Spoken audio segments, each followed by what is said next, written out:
Great to have you here, Kathy. And Jerry, what a treat to be able to honor your book. I want to say one thing about it. I was surprised how easily I fell into it. Now, admittedly, I'm a man of the cloth of China studies, so understandable, but it's really beautifully done, and you put a lot of work into it. Yeah. So good work, Jerry. And I think that what really distinguishes it is that you get a sleigh ride through Chinese history over the last 70 years through him, through his eyes, which is a very unique way to sort of personalize history. So I highly recommend that you stop at our booth outside and pick up a copy as you leave. Now, let me ask a quick question. Maybe this is a question one might properly ask at the end, but I'm going to ask it at the beginning. Are you surprised, after all these years of toiling in the vineyards of China studies, to find us where we are now today? Well, precisely where we are, I can't say to have predicted. Who could have predicted Donald Trump? But the fact that we have had a swing back to repression, that's no surprise. I took the Cultural Revolution a lot better than many of my subsequent students because they hadn't been through it. But having been through the Cultural Revolution, you understand that China really develops in like a pendulum and a clock back and forth. And the Cultural Revolution caught us very badly. But I said in 1968 in print, Harvard Press, that there would be an adverse reaction to the Cultural Revolution. The Chinese people were too good and wise and clever to tolerate more of that. So things would get better.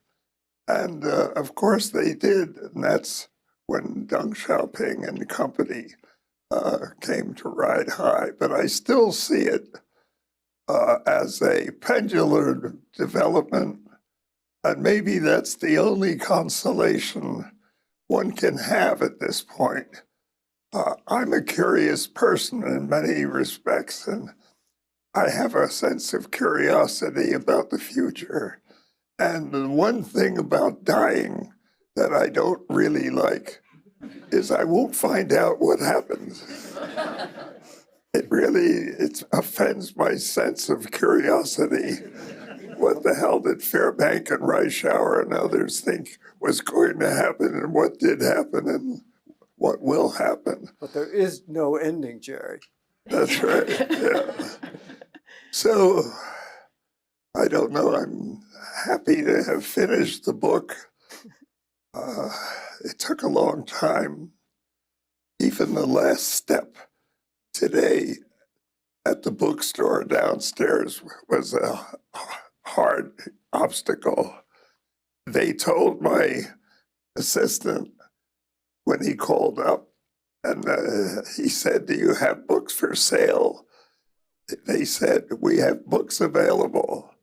He said, "I'll be right downtown." They went down. They wouldn't sell him the book. They said, "We have books available, but we don't have access to them." But you should know, we ran a book up to his apartment within the hour. I thought that was curious. But as we concentrate on our English lexicons, the books are available. You just can't buy them. Jerry, it sounds like the man with the key is not here. That's right. We've heard that in China very often, too. But it's a great honor and pleasure to be here. I have to note I'm here largely as was noted in an article that was published the other day, an interview I must have done in March that emphasized the fact that I was the last, I still am the last of a generation that has gone to meet Marx. Mm. So I'm lucky in that regard to be here, and I've had the pleasure of being at the Asia Society so many times. The last time was really something. Ma Ying-jeou, former president of Taiwan, was here. This was his first time back since being president. I scheduled 3 talks we would give together. NYU, the Council on Foreign Relations, and the Asia Society. Asia Society was third, and it went well. I had feared there'd be some ugly incidents or something, either from ardent Kuomintang people or from ardent anti-Kuomintang people, but everything went smoothly. And I thanked Ma, and I got up from my chair. He was here, and I promptly slipped on the rug, fell down in front of 300 people, and it made great press in Taiwan. They loved it, but I didn't love it. And tonight I vowed I'm not going to step on any rugs. So I'll try to be, I didn't realize we might have other problems, but to be absolutely safe, I invited my pulmonologist, and I don't know whether Dr. Barbara Schultz is here or not, but this talk will be noted for it's probably the only, there she is in the back. It's probably the only time a speaker has brought his own pulmonologist. But you can't be more secure or security-minded than that. Well, as they say in the Ministry of Public Security, shoot. Okay. I welcome your Okay. questions, Kathy, over to comments. you. Are you going Okay. to give me a chance to Yeah. talk? Yes. So I'd like to go back to not quite the beginning, but near the beginning. I had always heard that you had been an advocate early on for U.S. China relations, for the United States normalizing relations with Beijing. But I was surprised when I was reading the proofs to see that as early as 1966, you and other scholars were getting together surreptitiously in Cape Cod to draft a statement that you were going to present to the candidates, whoever was going to run for president in 1968, to advocate for some kind of rapprochement to Beijing. And I wondered, that was right at the beginning of the Cultural Revolution. The news from China was not great. What made you feel so strongly in 1966 that the United States should reach out to China? Impatience. I had only been in the game 6 years, but the members of our committee were more senior by and large, and they'd been waiting a long time. And Ed Reischauer, John Fairbank, Lucian Pye, Doak Barnett, these were people with far more experience than I had. But they named me chairman because they were too busy with other things. And Jim Thompson, who was the youngest member of our faculty then, having returned to Harvard after working with Mac Bundy and Hubert Humphrey and company on the Vietnam War, he and I were given the opportunity to draft the memo that we were preparing for whoever would win the 1968 November election. And we worked hard. The first recommendation was the president should hold personal meetings or send the Secretary of State to meet with Chairman Mao. when we heard Henry Kissinger was going to work for Nixon, but wasn't going to be Secretary of State, we decided we better adjust the recommendation to give Henry more incentive to give the president our memorandum. So we said on the second draft, the president shall select someone in whom he has the greatest confidence to negotiate with Chairman Mao. And we figured Henry thought he might be that person, even though just days before, he was almost boasting how little he knew about China. But after a few meetings with Zhou and Enlai, you become the world's leading expert. So it's 1966 somehow. We had pulled ourselves together to say, now is the time. And I remember it came to a meeting at the State Department with a fellow who became our ambassador to China, Art Hummel. He was Assistant Secretary of State. And he couldn't figure out why we were there either, because there had just been some hearings that were adverse to China. But he wisely emphasized Senator Fulbright's own hearings, where he gave the American people a chance to speak out. And that was important, the sense of giving business, media, academe opportunities to express themselves they hadn't before. And it was difficult, however, with China just going into Cultural Revolution as we were just trying to do something about it. And of course, it took a lot of time. 2 years later, we had the memo ready and we sent it in. And it worked out in a curious way. The Republican right wing refused to keep it a secret. They wanted to say that Henry was the creature of the left wing people at Harvard, when it was really a right wing push that was behind us that enabled us to get as far as we got, which wasn't too far at that point. It was a very tumultuous time. 1960s was just the time we were thinking it's time. We, of course, had to convince the Chinese also that they ought to play ball to the extent of cooperating so we could get this thing sold. And I started to go to China then, and that was pretty interesting.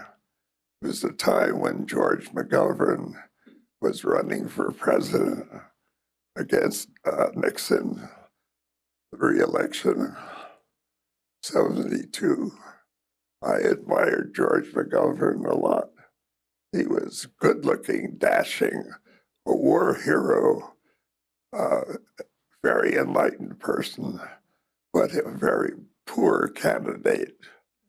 And not only did he pick Senator Eagleton as his vice presidential candidate companion, which was a disaster. I had known Eagleton slightly beforehand because my wife's family is from St. Louis, and we had dinner one night, and I didn't think he was appropriate, if only because he was widely known to have wrapped his automobile around a bridge when he drank too much. So we came out and we nevertheless felt we had a good cause, but I knew that Nixon was going to beat us. When the Chinese asked me to give a talk to a group like this at the Institute of Foreign Affairs in 1979, I couldn't tell them that we had a winning cause, but I did my best. But they wanted the Russians to win. In other words, they wanted Nixon to win because they knew that if he won the election, that things would go well. They didn't know anything about McGovern and were not interested if he didn't have a serious chance. It was a very hectic time, and there was a time that some of us thought action had to be taken. To the extent we could do it, we couldn't do much from an academic base. And we tried. So the inevitable happened. The government lost very badly. And Nixon used China policy very effectively as his principal card in the race. And every night at 11 o'clock, I'd watch the commercial showing Nixon coming down the plane in Beijing, meeting Zhou and Enlai, and the handshake as the Star-Spangled Banner played. And it moved me to tears, even though I knew it was a cynical ploy that was going to put us down the drain. What good thing did you hope was going to follow from that opening up? What did you envision? Certainly not the level of trade we have or anything like that. Well, we knew there'd be quite a lot of trade. We knew there'd be more diplomatic relations between countries that had hesitated, waiting for the United States to take the lead. Pierre Trudeau, a Harvard Law School LLM, I'm proud to say, he had already established diplomatic relations, and we hoped others would follow, certainly if the United States were able to take the plunge. Jerry, you spoke about you sort of got interested in China during the Cultural Revolution, when, of course, you couldn't go there. And not only that, you wanted to study law at a time when the courts in China were all shut down. There were no lawyers.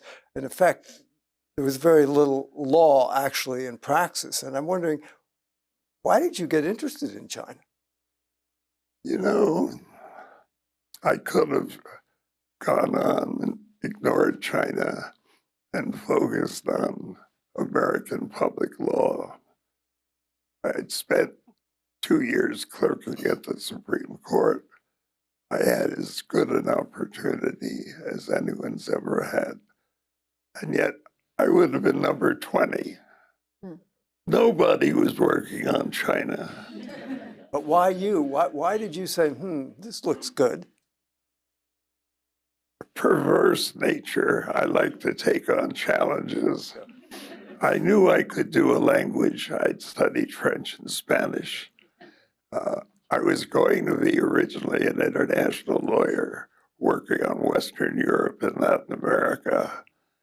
But China seemed the ultimate challenge. And the specific idea came from Dean Rusk. It's rather ironic I ended up being opposed to his China views, but I got into the field because of Rusk.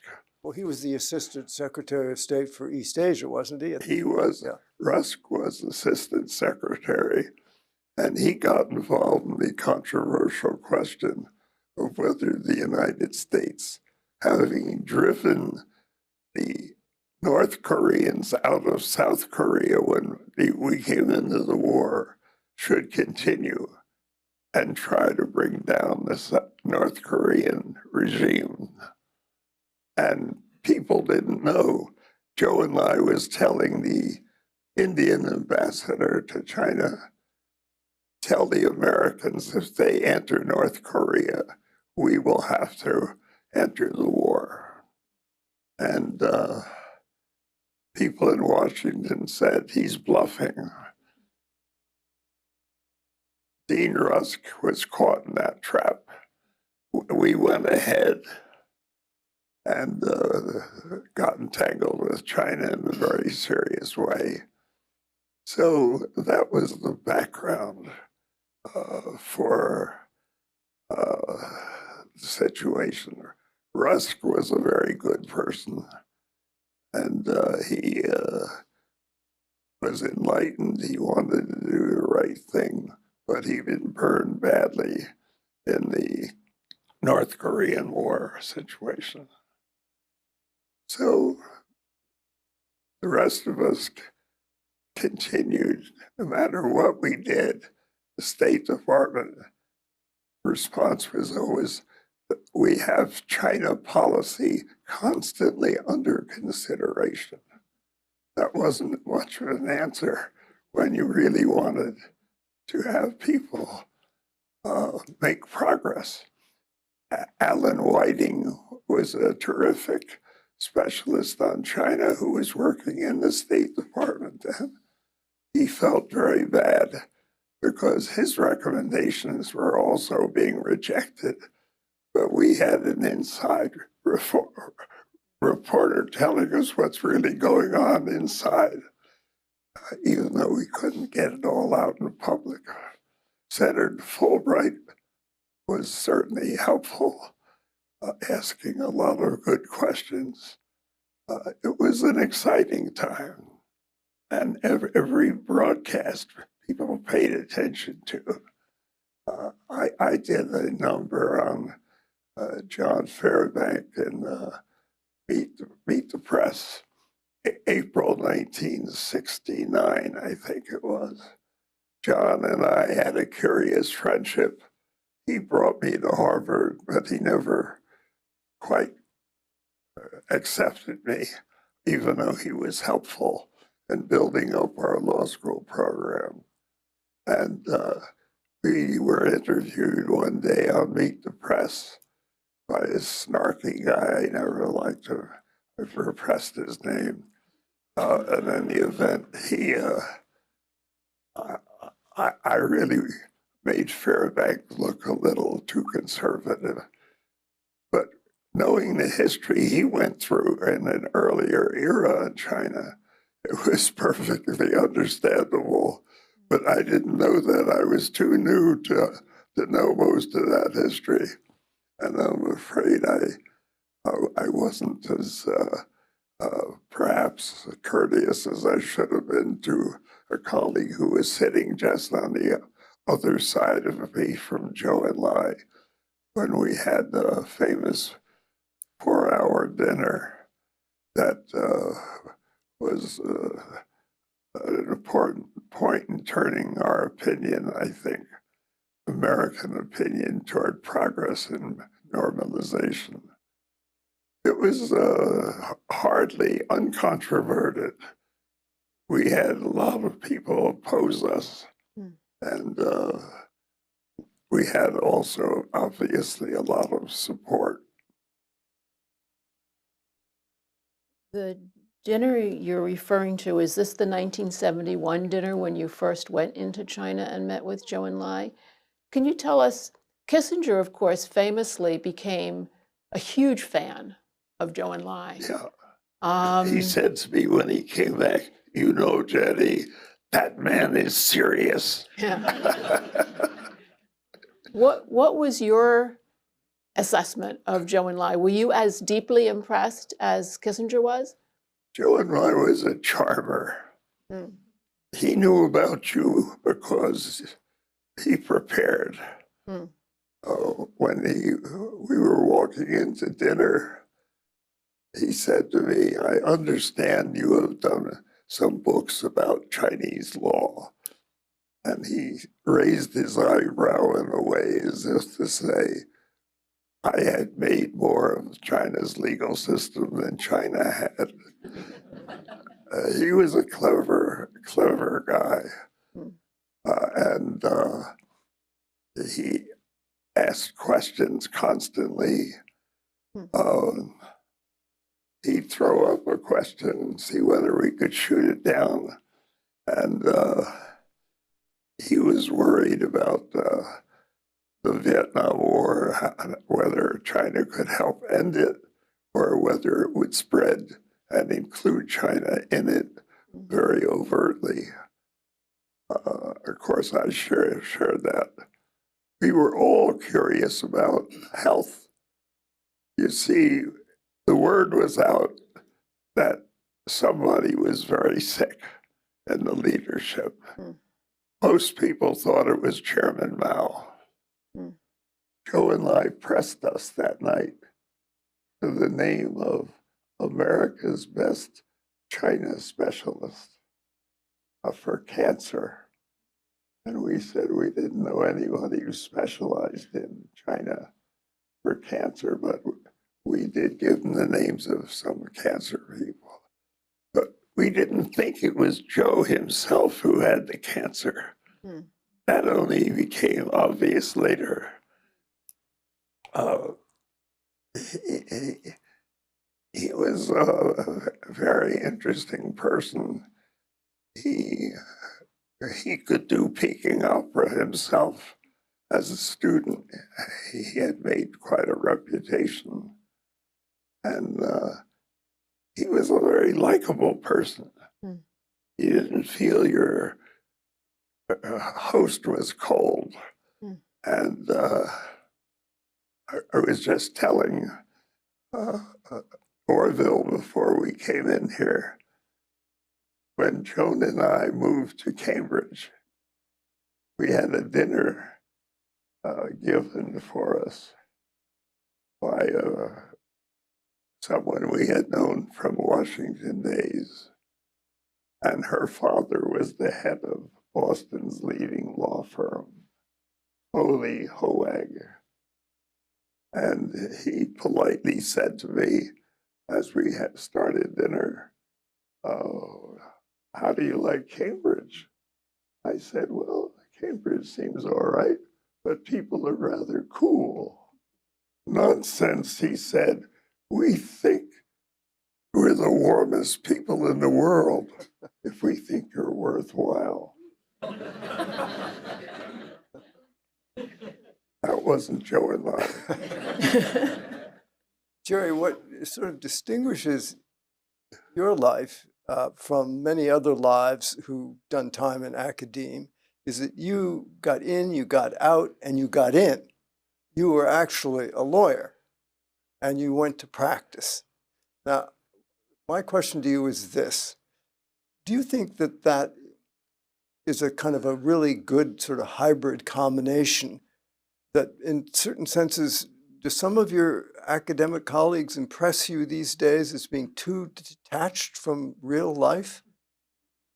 Well, to play the kind of role that you played, to be both an academic, a scholar, a teacher, but also to be involved in political things and affairs of state. many academics, of course, go in and out of government and benefit from it. Lawyers find it easier than most for some reason. We're employable elsewhere. If I didn't want to go back or my firm didn't want me back, there were other jobs available. Now, there are no six-figure jobs in the outside for sociologists. To that, I should be grateful. You've helped me see a point.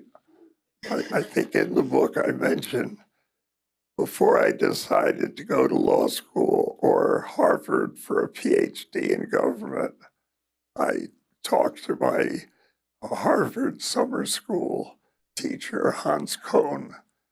He was a Czech historian of European nationalism.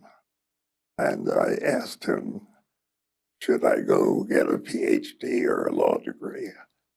And he said, go get a law degree. It gives you much more flexibility and you can always earn a living.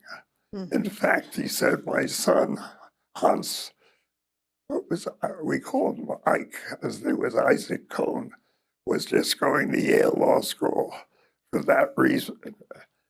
And it was his argument that convinced me not to take the wonderful Harvard PhD program Charles Charrington had offered me 4 years, we wouldn't have had to spend a penny. And my family didn't have that much money. Instead, I chose law school, where I had to work my way through, and I ended up taking loans and gifts, and it was an expensive, difficult time. But he proved right from that point of view.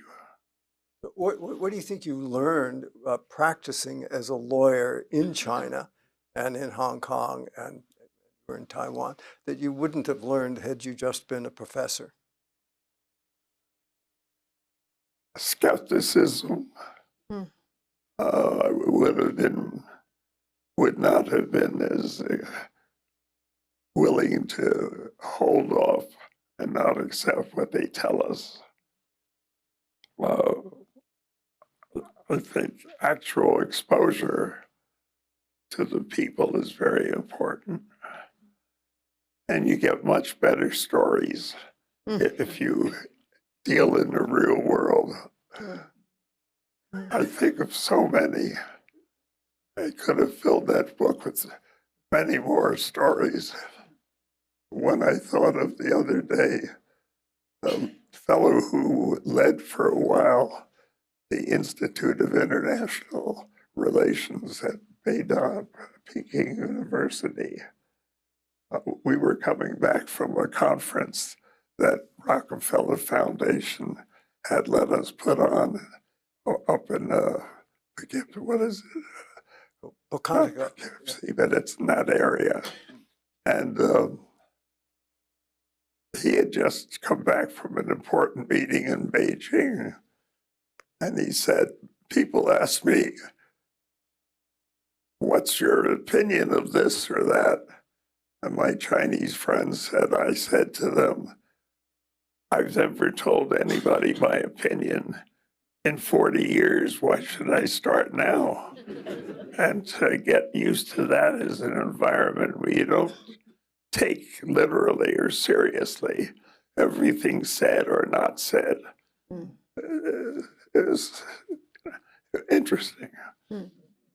So learning practical things also helped me appreciate the Chinese point of view.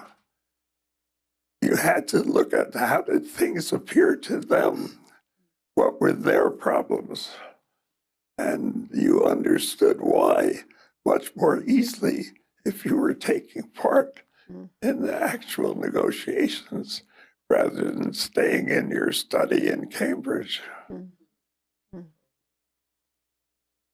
You had a line in the book where you said that you didn't want to be a bookish professor. Right. And you said, I've always been a relevance monger. That's right.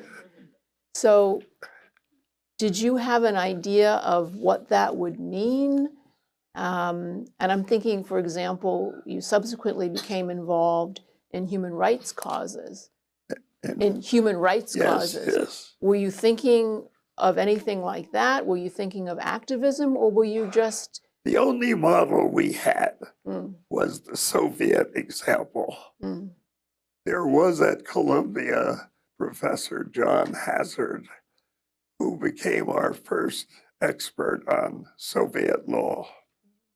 And he spent several years in the Soviet Union after law school. John was a wonderful person. And I ended up teaching a course with him for a year at Berkeley.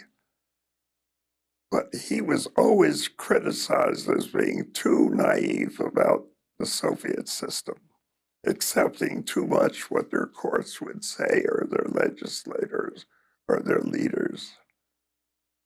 The same criticism was made of Harold Berman, Harvard's expert on Soviet law. I liked people like Leon Lipson at Yale Law School, who were very sophisticated analysts of the system. And I didn't want to become a target as one of these naive people who took whatever the Chinese were dishing out. I wanted to have some actual experience with the process. So, but I was very aware that you didn't want to be a follower of the party line being dished out in Beijing or in Moscow. On the other hand, you wanted to have an independent view. And so that affected my reactions to various things that happened. So on the Richter scale of naivete, how do you think you did?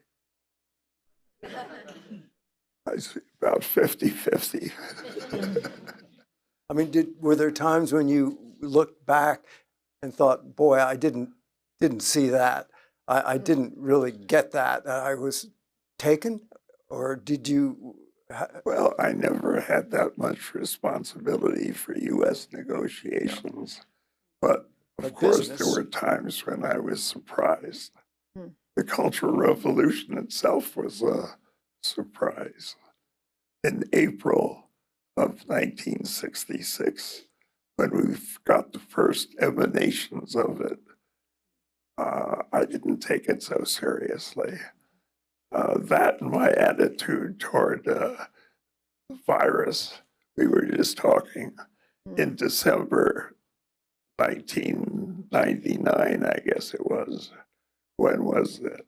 SARS, you mean? Yeah, no. When we first started getting emanations of the most recent COVID. COVID, it was 2019. it was December 18. 2019, yeah. Well, January 2019. But we were sitting around. My son Peter was here. I think it was you. It was in December 19. 2019. What? Okay. In any event, I didn't take it that seriously, but I noted what was happening. And I noted that American doctors who were specialists in this illness, they didn't take it seriously. I remember talking to my daughter-in-law, who was an excellent doctor, about this in January of 19. She said, well, we have adequate hospitals that are taking care of this. And that reminded me of my own attitude when some things would happen in China. I was too complacent. But sometimes I was right. When some of these human rights events would emerge, did you seek out the opportunity to participate and to help, for example, get a political prisoner released, or were you sought out? You know, you learn something about yourself in writing a book. And one of the things that surprised me was how I had come to be regarded as a specialist in extracting liberal politicians from their captors' jails in many countries in Asia. And that's why you had on photographs here, they only allowed me 10.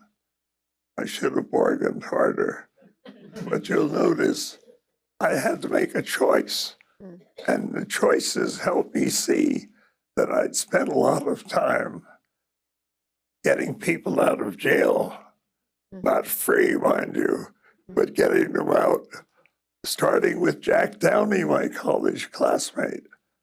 And I told a story the other night, some of you have heard before, about in our senior year in college, many of us were looking around, trying to figure out where we should go after graduation. The war was on with China, and it was on with Soviet Union backing out. It was a dangerous thing. I had tried as a freshman to enlist in the Marine Corps training program that would have allowed one to stay through senior year at college and then would make you a platoon leader, second lieutenant on graduation. I wanted to do that. Sounded good. My father, who had enlisted in World War I, wouldn't sign. I was only 17. But by the time I was 20, I remembered what Mark Twain had said about his parents, how ignorant he thought they were when he was 18 and how impressed he was, how much they had learned by the time he was 21. I was glad my father hadn't signed up, but I was looking for an intelligence job in Washington. And on the bulletin board for new jobs for seniors graduating was one day, not for IBM, not for GM, but for the CIA to interview graduating seniors. And I thought, that's for me. I had majored in international relations. This looked like a nice desk job in Washington where I could learn a lot and ride out the war. Well, I went to the interview in a room smaller than this with about 30 of my classmates. And this representative they sent was hopeless. He just wouldn't tell us anything about why they wanted to hire us. And finally, I said in front of the group, can't you at least give us a hypothetical? And he said, I'll give you a hypothetical, but purely hypothetical. We might want to hire you and send you into Red China to organize resistance against the new government. And I said, gosh, that sounds awfully dangerous.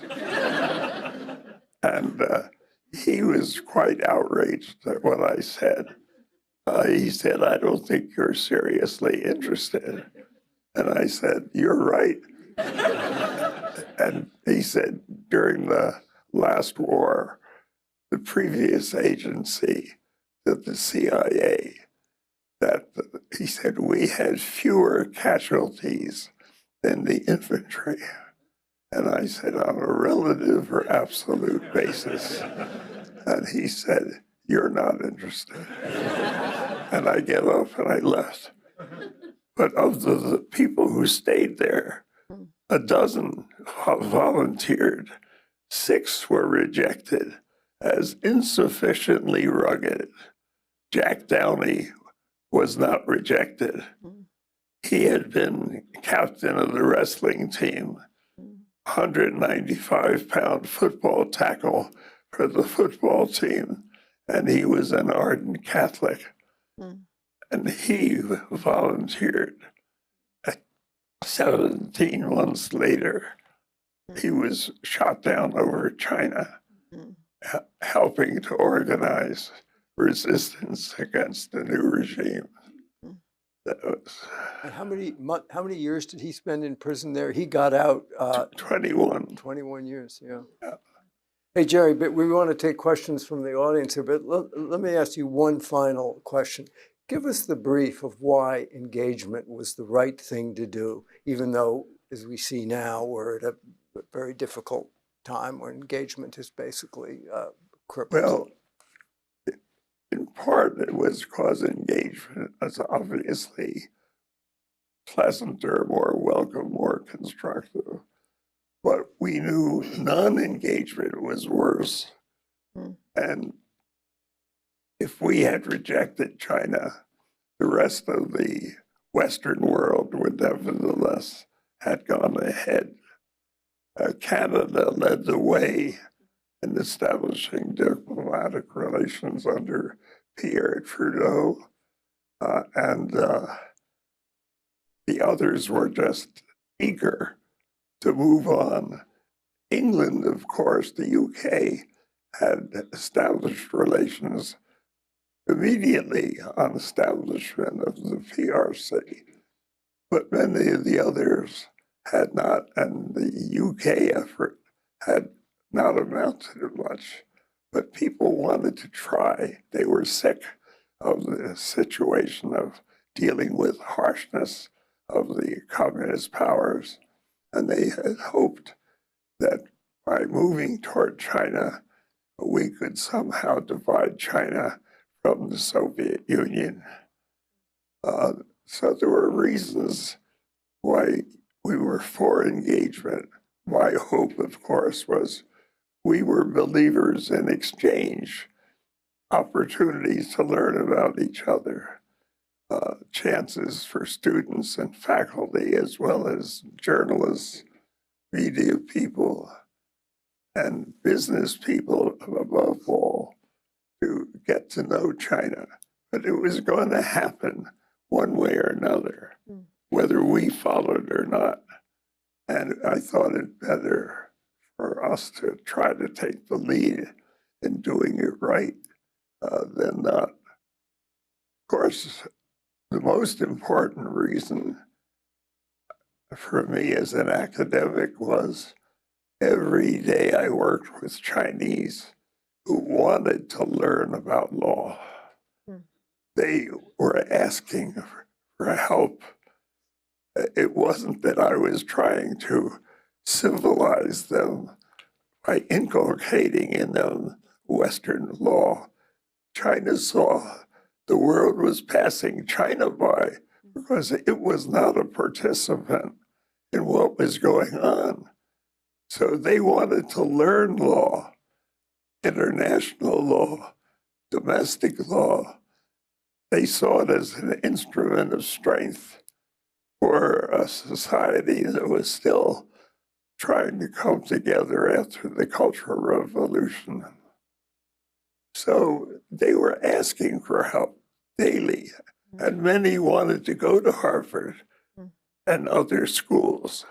And so I was particularly the target of their request, and it gave me an opening to talk about what was their life really like.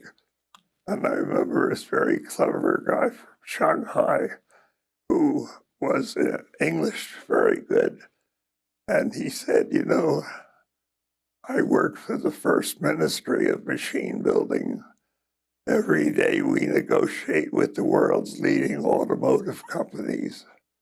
Tomorrow I have to go back to negotiating with Volkswagen. And he said, I'm a member of the law and contract department. I'm the interpreter for the department. And we have only one problem. None of us knows anything about law or contracts. So he wanted to learn. And when confronted with that kind of constant exposure, you respond. How could we not respond? What's the alternative leading to? So it was an interesting occasion. Okay, we're going to open it up to questions. There's a microphone, so please tell us in And speak. one or two words, Please who are speak you, loud. and ask your question I'm briefly. operating with only one hearing aid. I think you can, tonight. you'll hear through the mic. Okay, Jerry. So any questions over here? Hi, Jerry. Hi there. My name is Melik Kalan. I'm an old friend of the Cohen family. I write about culture for the Wall Street Journal and lots of other places about geopolitics, and I'm looking forward to reading your book immensely, Jerry.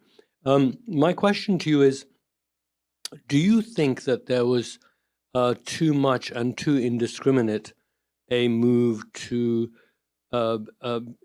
embrace China commercially and to invest in China without sufficient breaks and wariness because of what subsequently happened and the technology transfer that's happened and the wealth transfer that's happened, which is so often cited now by people who want to be anti-China? You know, in must have been 74 or 5, University of Michigan invited me to come out and give a talk about China's developing legal system. And the alternative was to go to a Harvard football game that I really wanted to see. And my wife said, "Why are you going out to Michigan? You know, these people have no legal system." And I said, "I feel duty bound to go." The people of Michigan or the people of China? The Michigan people were really behind this because it was a General Motors interest in investing in China. And in January of 79, it must have been, as I took a semester off to go to Hong Kong, I really thought something was good about that earlier attempt to interest me in speaking at Michigan. I did go because I got awakened by a phone call at 7 o'clock in the morning in 79. And the fellow said, "I heard you talk at the beginning of the Cultural Revolution when I was starting a graduate school at Michigan in Chinese studies. And now I'm working for General Motors and I'm assistant general counsel. And I want you to join us and get us, we want to do a big investment in China." This was so early, it was ridiculous to think of a $1 billion venture. China didn't have the legal constructs, there wasn't the background, etc. But I said, "It's premature, but I'd be very happy to talk to you." And then I started going to China, not only to meet Chinese government officials, but to meet General Motors people. And we weren't ready then. You're quite right. We didn't have the experience. China didn't have the legal system, but they had to start. And I think the start was useful, and they saw how far behind they were. So it's a process that had to begin somehow, and that was part of it. But some people were very naive. They thought you could just go in and invest, and it didn't matter what the circumstances were. And it's not very different from today, as people contemplate what to do about China and how do we react to the situation being created by Trump. Next question. I mean, that is a question right there, a big question mark you just raised. But maybe we'll end with that. But a question over here. Jan? Well, my question actually follows what Jerry just said, and Orville, it takes your question and turns it on its head. I want to ask Jerry what you think the consequences are of not engaging with China now. And I don't necessarily want to use that word engage because it's become so fraught, but not communicating and keeping the lines of communication open and providing opportunities for Americans and Chinese to come together and talk about some of the problems and issues they have. So where would you stand on that question? Well, I was obviously for taking up the challenge. I think it would have been a grave mistake to let it pass. And Jan was perhaps the most experienced American dealing with the Chinese in the kinds of opening discussions we had. Sometimes you are asked to do things in life that the situation isn't clear, you're going to get a good answer. And sometimes you have to decide either you remain passive or you take part and try to accomplish the thing that seems to be needed. Well, that was the latter time I felt and many others felt. So, But now, Jerry, she's asking, how might we best engage, or is it wise to engage and not decouple presently? What's your view? how do what? How could we re-engage rather than decouple now? What's Yeah. your thoughts on that? This exercise here tonight, as part of the Asia Society activity, is an example of you try to stimulate people's thinking. And Steve Orleans couldn't come tonight. He's president of the National Committee on U.S. China Relations. And he came the other night and we then had dinner. And he's doing what he can for the National Committee.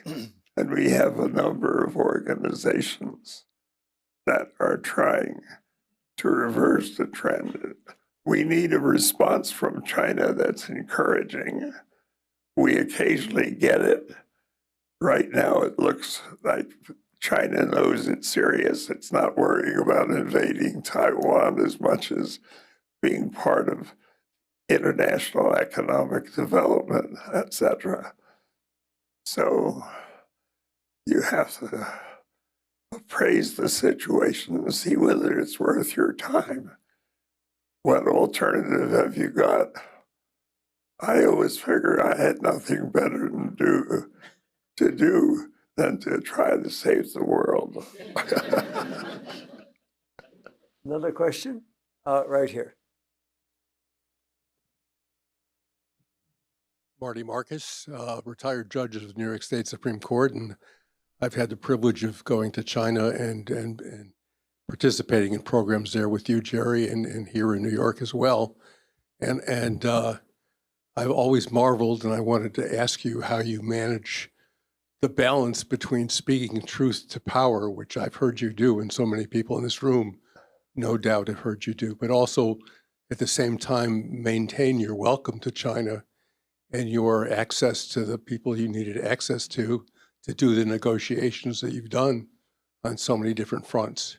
Well, Judge Marcos has been a very effective visitor to China in just the kind of program that we hope we can renew in terms of learning about law, domestic and international, and I'm grateful for his thoughts here. But I'm not always so welcome in China. They changed too, and I changed in my responses to difficult challenges. And not long ago, 11 years ago, I guess, 12, I brought out of China the blind barefoot lawyer, Chen Chang. And I really ended a diplomatic crisis between the U.S. and China by taking him in at NYU. But people thought China would be unhappy with me for bringing him to America. That didn't happen until the next year. The next year, when it was announced he was going to visit Taiwan with his family, and the newspapers kept saying I was arranging the trip. That gave the people in Beijing the idea that I was working very much against them. But I didn't want him to go to Taiwan. I had persuaded him to wait a year after he came out before making up his mind. But once it was decided, and he decided it, that he wanted to go to Taiwan, I wanted to make sure he got the best exposure to the legal system. And his hosts were all political minded. they didn't give a damn whether he learned anything about Taiwan's progress legally. And I wanted to make sure that he did get to speak at National Taiwan University, and he did get to speak at all the relevant legal institutions. And I tried to get President Ma to introduce him to judges, but Ma was too cautious there. You can't always get your favorite former students to listen to you or agree with you. But after that, I was persona non grata. The Chinese assumed I was behind this very clever trick of getting Chen Guangcheng into Taiwan. And every year when a new ambassador comes to Washington from China, the National Committee of U.S. China Relations invites the new ambassador to come and have dinner with the board of directors.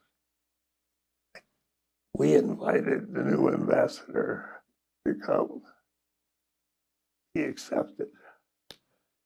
Then 2 days before he was supposed to show up in New York, he called up and he said, Beijing wants to know who's coming to dinner on the American side.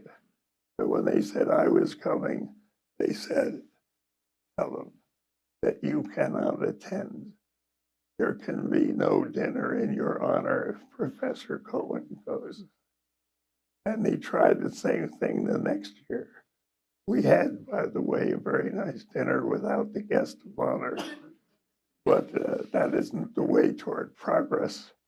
And the next year, we kept inviting the Chinese officials to come and talk about Vietnam and this and that.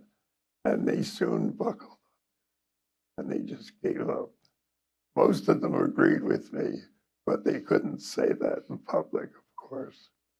But I'm not on their favorites list.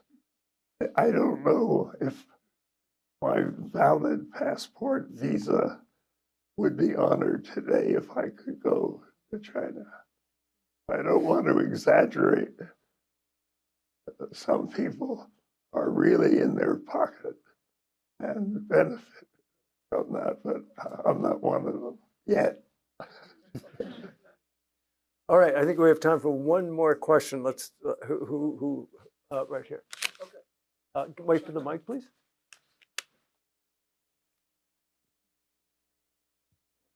I'm Victor Muskin. I'm a former vice president of the American Foreign Law Association. We've met before. But I wanted to say this. When I was an undergraduate student in comparative government, there was a rather dark saying about which said that the optimists were learning Russian and pessimists were learning Chinese. At some point, that flipped the other way, and I wonder if you could talk about when that flipped and what caused it. Could you summarize that for me? My hearing is not good. Oh, okay. So the expression that I remember from my undergraduate days in comparative government was that optimists were learning Russian and pessimists were learning Chinese. At some point that flipped, and people don't really think that way anymore, but I wondered how you could comment on when that flipped and what caused it. Optimists were learning Russian Oh, I see. and pessimists were learning Chinese, but at some point it got reversed. So the optimists were learning Chinese and so on. Is this a concept you've come across before? Well, it's factually supportable, I think, that it was inconceivable to me in the 1950s that I would study Chinese. Russian sounded a little outrageous, but no one would consider Chinese mostly.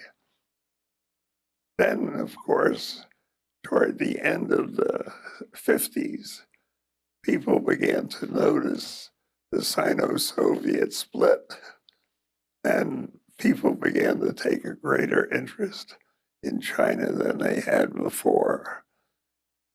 We still didn't have enough, but we had quite a few studying about Chinese language. But I was not among them. I was already out of law school. I was working in Washington. But, and we have the problem in spades today because nobody seems to want to learn either Russian or Chinese. And it's a tremendous mistake. You want to say something, Yeah, I Catherine? wanted to follow up on that because Please. so every week now I teach with Professor Fu. We're teaching the class that you created at NYU on Chinese law and society. There are students in there who are brave enough to study Chinese law, and sometimes they express doubts whether they are going down the right path to waste their time. You know, they could be doing federal courts, which would help them get a good clerkship, right? What should we be telling them? Why should they spend any of their precious time to study China, much less Chinese law? It broadens your horizons. It helps you see there are different outlooks in the world and different people you have to deal with. I think I can't say it's wrong not to study China, but I do think it helps. I'm a good friend of Judge Jed Rakoff here in the Federal District Court. And he used to be my student. We weren't that close, but he liked to come in and chat. And he gave me the feeling that there were many normal students who, whether they're tired of the grind of law school on typical problems, or they had other reasons, they were looking for not necessarily an alternative, but an addition to their intellectual education. And studying China, Soviet Union, etc. It certainly does that. So some people during the Cultural Revolution, I had one of the largest classes I've ever had at Harvard. I had over 90 students. When there really, as my wife had pointed out to me about Michigan, there wasn't much of a legal system functioning at that time in China. But still, it was popular to hear about the alternative, and at least it was relaxing for some of them. Not a lot of cases to memorize. No, very, very different. Well, I think it's safe to say, and you said it in your book, Jerry, that merry-go-round will turn around again. And Yeah. those studying Chinese today, their ship will come in at some point as history keeps evolving. But listen, Jerry, thank you for coming. And Kathy, thank you. And you can get Jerry's book right outside there, and please do. And thanks all for joining us tonight.